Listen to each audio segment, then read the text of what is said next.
Lep pozdrav, dragi gledalke, cenjeni gledalci iz deževnih Domžal.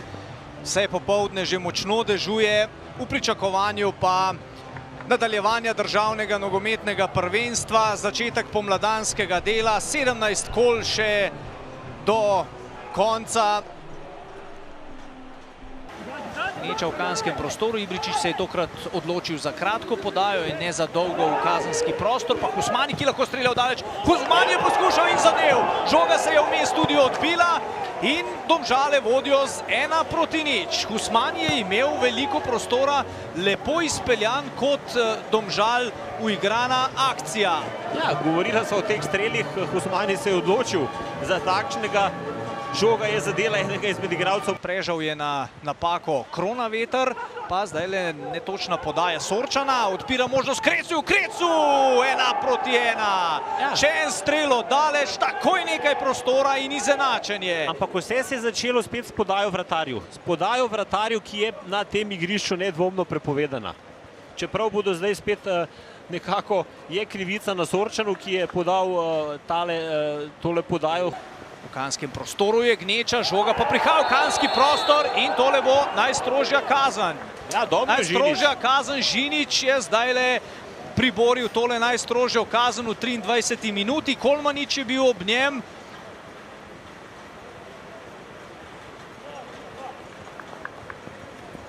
Ne izpušča iz rok. Senijad Ibričić ali Ažbejuk, poglejmo tole in zadetek. Ibričić zanesljivo. V temle blatu pred vratarjem. Vratar Juk pravzaprav kaj dosti možnosti ni imel.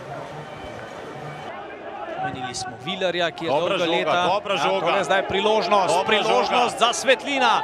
Sam gre proti vratom, sam proti vratom Maribora. Žoga se zaustavlja pred vrati, na koncu je končala v mreži, pa ni zadetka, kajti Juk je že prej zapiskal. Zadetek. Ja, vendarle zadetek, tako je. Kolobarič je vendarle strelec 3:1. Ja, tamle je nekaj... Ja, tukaj je v kazenskem prostoru, ampak vendarle, ja. Koblar je neposrečeno posredoval pravzaprav izbijanje z levo nogo na gol črti. Tukaj sta že videla, da je žoga zelo nevarna. Poskusi enih in drugih se nekako zdaj končujejo že pred kazenskim prostorom, morda pa bo zdaj le drugače. Senijad Ibričić je v kazenskem prostoru, Ibričić je streljal mimo vrat. Mariborčanov v in tik pred svojim kazenskim prostorom, morda pa zdaj le Matko. Lepo se vključuje Kronaveter, Matko ga je videl. Kronaveter prepustil je žogo Kolmaniču, Kolmanič se je odločil za strel. Tudi tale igralec, ki zdaj prodira, Rudi Požek-Vancaš, je povezan. Poglejmo zdaj to akcijo. Kolmanič v sredino, žoga je končala v mreži. Mariborčani so znižali rezultat na 3:2, takoj po menjavah, in to seveda napoveduje še vroče nadaljevanje tekme. 3:2. Maribor je ta zadetek zaslužil nedvomno s tem, kar je v drugem polčasu prikazal, in pravzaprav so ga dosegli v idealnem trenutku. Suverene Domžale lahko rečemo v trenutkih, ko visijo najbolj v današnjem srečanju. Kolmanič, na koncu je tole podaja, še en strel in še enkrat žoga v mreži, zdaj je žoga ušla iz rok Grege Sorčana, 3:3. Mislim, da je znova Krecu strelec. Kar nekaj napak smo videli na tej tekmi, na eni in zdaj tudi na drugi strani. Spolzela je žoga iz rok Grege Sorčana, poglejmo. Kakšne napake vratarjev, igralcev.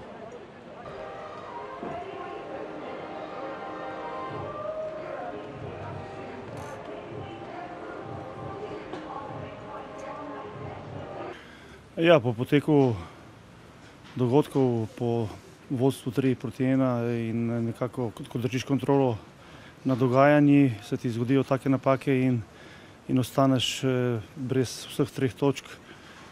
Sigurno, da ni ugodno, ampak to je nogomet in nimamo kaj, gremo naprej, čaka nas naslednja tekma že v nedeljo. Guarda, sono contento anche se avessimo perso, perché avere una squadra che ha una reazione di questo tipo, io vado a dormire tranquillo, sono molto felice di questo. E quindi peccato per il primo tempo, ma mi è piaciuta la reazione.